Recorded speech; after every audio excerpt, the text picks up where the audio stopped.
Hello everyone, welcome back to my YouTube channel. My name is Mahak Soni. तो आज का हमारा टॉपिक रहने वाला है बायोलॉजिकल क्लासिफिकेशन के साइंटिस्ट के नेम रिवाइज करना, जिसमें हम लोग देखेंगे कौन से साइंटिस्ट ने किस ईयर में किस चीज की डिस्कवरी की थी। पर इसको स्टार्ट करने से पहले अगर आप मेरे चैनल पर आज फर्स्ट टाइम आए हैं तो चैनल को सब्सक्राइब जरूर कर लेना, बेल आइकन को प्रेस कर देना, वीडियो को पसंद आता है तो लाइक करना, शेयर करना। तो अब हम इसको स्टार्ट करते हैं।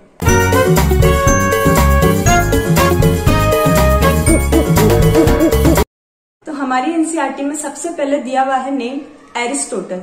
ये वो साइंटिस्ट थे जिन्होंने सबसे पहले बायोलॉजिकल क्लासिफिकेशन किया, मतलब इन्होंने प्लांट्स और एनिमल्स को क्लासिफाई किया था। प्लांट्स को इन्होंने क्लासिफाई किया था मॉर्फोलॉजिकल कैरेक्टर्स के बेसिस पर, जहां पर इन्होंने प्लांट्स को ट्रीज, श्रब्स और हर्ब्स में बांटा। वहीं पर एनिमल्स को इन्होंने क्लासिफाई किया था आरबीसी मतलब रेड ब्लड सेल्स के प्रेजेंस होने पर और एब्सेंस होने पर। उसके बाद हमें दिया हुआ है कैरोलस लीनियस, साइंटिस्ट का नेम, जिन्होंने बाइनोमियल नोमेनकल्चर हमको दिया। देन हमको दिया हुआ है आरएच विटेकर, जिन्होंने 1969 में 5 किंगडम क्लासिफिकेशन दिया था। 5 किंगडम क्लासिफिकेशन, बाइनोमियल क्लासिफिकेशन क्या क्या है वो हम लोग जब पूरा टॉपिक पढ़ेंगे वहां पर देखेंगे। आज के टॉपिक में हम लोग सिर्फ साइंटिस्ट के नेम कि उन्होंने क्या डिस्कवरी की थी ये देख रहे हैं। तो 3 साइंटिस्ट हमारे हो गए, एरिस्टोटल, देन हमारे Carolus Linnaeus, then R H Whittaker. उसके बाद हमको जो वायरस वाला टॉपिक दिया है वहां साइंटिस्ट दिए हुए।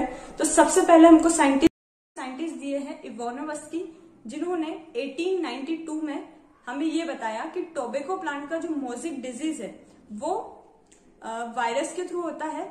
वायरस नाम इन्होंने नहीं दिया था, वायरस जो नेम है वो कॉइन किया था बिज़ार्निक ने 1898 में। जो हमारे इवानोव्स्की थे उनको क्रेडिट दिया जाता है प्लांट्स में, जो टोबैको प्लांट है उसमें मोज़ेक डिजीज किसके थ्रू होती है, मोज़ेक डिजीज की डिस्कवरी का क्रेडिट देते हैं हम लोग इवानोव्स्की को। वहीं पर जो बिज़ार्निक हमारे साइंटिस्ट है उन्होंने हमको ये बताया कि जब हम लोग एक इन्फेक्शियस प्लांट लेते हैं हमारा टोबैको का, तो इन्फेक्शियस प्लांट का जब एक्सट्रैक्ट लिया हमने और उसको एक हेल्दी टोबैको प्लांट में अप्लाई किया, तो हमारा जो हेल्दी प्लांट है टोबैको का वो भी इन्फेक्टेड हो जाता है मोज़ेक डिजीज से। तो इस एक्सट्रैक्ट को, जो हमारा इन्फेक्शियस एक्सट्रैक्ट है, इस एक्सट्रैक्ट को उन्होंने बोला कंटेजियम वाइनम फ्लूइड, मतलब कि एक ऐसा फ्लूइड जो कि इन्फेक्टेड है। तो इसको एनसीईआरटी में दिया हुआ है हमारा इन्फेक्शियस लिविंग फ्लूइड। तो कंटेजियम वाइनम फ्लूइड देने वाले कौन थे, हमारे बिज़ार्निक साइंटिस्ट, जो कब दिया था 18।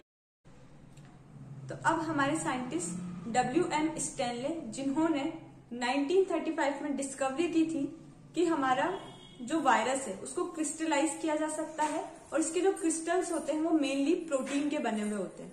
फिर उसके बाद 1971 में साइंटिस्ट आए हमारे टियोडाइनर, जिन्होंने पोटैटो स्पिंडल ट्यूबर नामक जो डिजीज थी उसके बारे में बताया, और उसके साथ साथ विरोइड्स की डिस्कवरी का जो क्रेडिट है वो भी दिया जाता है टियोडाइनर को, जो कि कब हुआ था, मतलब विरोइड की डिस्कवरी कब हुई, 1971 में।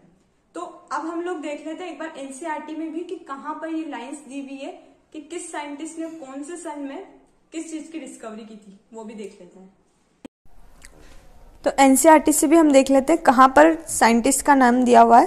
तो सबसे पहले हमने जो पढ़ा एरिस्टोटल, जिन्होंने सबसे पहले क्लासिफिकेशन करने की कोशिश की थी, अटेम्प्ट किया था सबसे पहले, वो थे एरिस्टोटल, वो थे हमारे एरिस्टोटल। देन हमको 2 किंगडम सिस्टम दिया था, मतलब बाइनोमियल जो नोमेनकल्चर था वो देने वाले कौन थे, लीनियस। 2 किंगडम सिस्टम क्लासिफिकेशन क्या थे इन्होंने, प्लांटी और एनिमिलिया।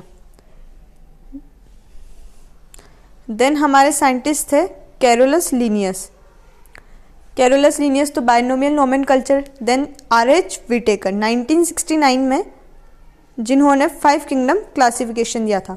इनके क्लासिफिकेशन में क्या क्या नेम थे, Monera, Protista, Fungi, Plantae and animalia.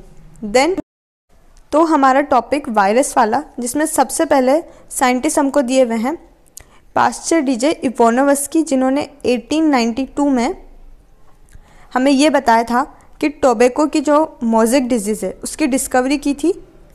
उसके बाद हमारे जो साइंटिस्ट थे MW बिज़ार्निक 1898 में, जिन्होंने ये बताया कि जो हमारा इन्फेक्टेड प्लांट है उसके एक्सट्रैक्ट को लेकर के अगर हम लोग हमारा हेल्दी प्लांट जो है उसमें डालते हैं तो हेल्दी प्लांट भी इन्फेक्टेड हो जाता है वायरस की वजह से।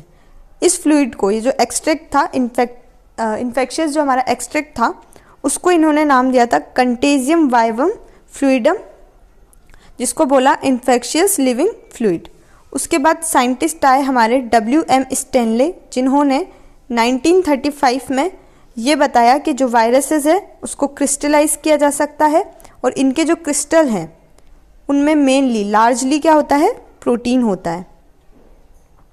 उसके बाद हमने देखा हमारे साइंटिस्ट थियोडाइनर, जो कि 1971 में आए, जिन्होंने डिस्कवरी की थी एक नया इन्फेक्शियस एजेंट जो कि वायरस से भी ज़्यादा छोटा था, जिसका नाम दिया विरोइड नाम दिया था, जिसकी वजह से पोटैटो स्पिंडल ट्यूबर डिजीज़ होती है।